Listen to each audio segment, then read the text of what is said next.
बहुत बहुत नमस्कार मेरे प्यारे दोस्तों। जैसा कि मैंने कहा था कि आप लोगों के बीच हर दिन मैं अपनी एक नई कविता रखूँगा, लेकिन मैं नहीं रख सका कुछ टेक्निकल फॉल्ट के वजह से। इसलिए आज मैं उपस्थित हूँ पुनः आपके बीच एक नई कविता को लेकर, जो मैंने हाल ही में क्लास 10th में लिखा था। ये जो टॉपिक है दोस्तों, ये जरूर सारे युवाओं के काफ़ी करीब रहता है और उनके रूह को टच करता है, उनके हृदय के करीब है। एक ऐसा एहसास है।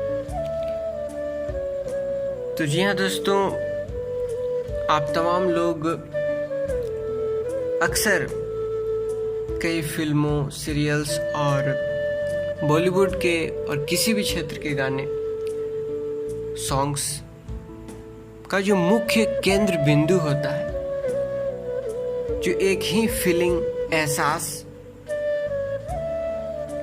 पर पूरी तरह से केंद्रित होता है, वो है प्यार का एहसास, मोहब्बत का एहसास। तो ये कविता भी उसी का फलस्वरूप है कि मैंने लिखा है, उन गानों से भी इंस्पायर होकर और वास्तविक जीवन में अनुभव से गुजरते हुए भी। निश्चित रूप से आप सभी गुजरे होंगे। तो मैंने इसका टॉपिक रखा है काफ़ी सोचते समझते हुए। इसका टॉपिक न प्यार है, न प्रेम है, न मोहब्बत है। एक सवाल से शुरू होता है टॉपिक दोस्तों, क्वेश्चन से। और अक्सर आपके मन में भी वो सवाल उठता होगा कि वो कौन है, आखिर वो कौन है जिससे आप प्यार करते हैं, आखिर वो कौन है जिसकी यादों में कभी कभी आप डूब जाते हैं। ऐसा होता है उम्र के उस पड़ाव में। तो चलिए दोस्तों सुनते हैं। कविता का शीर्षक है वो कौन है। ध्यान से सुनिएगा मेरे प्यारे दोस्तों। जिसकी मुझे तलाश है, आखिर वो कौन है, जो मेरे आसपास है, आखिर वो कौन है। लम्हा न कोई ऐसा जबकि उसे सोचा नहीं, महसूस किया है उसको, छू के उसे देखा नहीं। जो सिर्फ एक एहसास है, आखिर वो कौन है। जिसकी मुझे तलाश है, आखिर वो कौन है। तीसरी पंक्ति दोस्तों, मैं ढूंढता रहा हूँ शामो शहर उसे ही, मैं ढूंढता रहा हूँ शामो शहर उसे ही। मुझको नहीं है लेकिन मेरी खबर उसे ही, मुझको नहीं है लेकिन मेरी खबर उसे ही। सागर को जिसकी प्यास है, आखिर वो कौन है। सागर को जिसकी प्यास है, आखिर वो कौन है। जिसकी मुझे तलाश है, आखिर वो कौन है। यहाँ पर जो सागर शब्द का मैंने प्रयोग किया है, ये इस अनुभव से रहा दोस्तों कि प्यार को आप कभी बांध नहीं सकते हैं। और मुझे नहीं लगता कि कोई भी ऐसी शक्ति है जो प्यार पर आपका कंट्रोल कराए या फिर वो फीलिंग को रोक दे। This is really impossible. तो इसीलिए मैंने यहाँ तुलना किया है उस एहसास को सागर से, कि सागर को जिसकी प्यास है, आखिर वो कौन है। जिसकी मुझे तलाश है, आखिर वो कौन है। और आखिरी 4 लाइनें जो कि एक छोटा सा राइमिंग नज्म के रूप में मैंने लिखा है।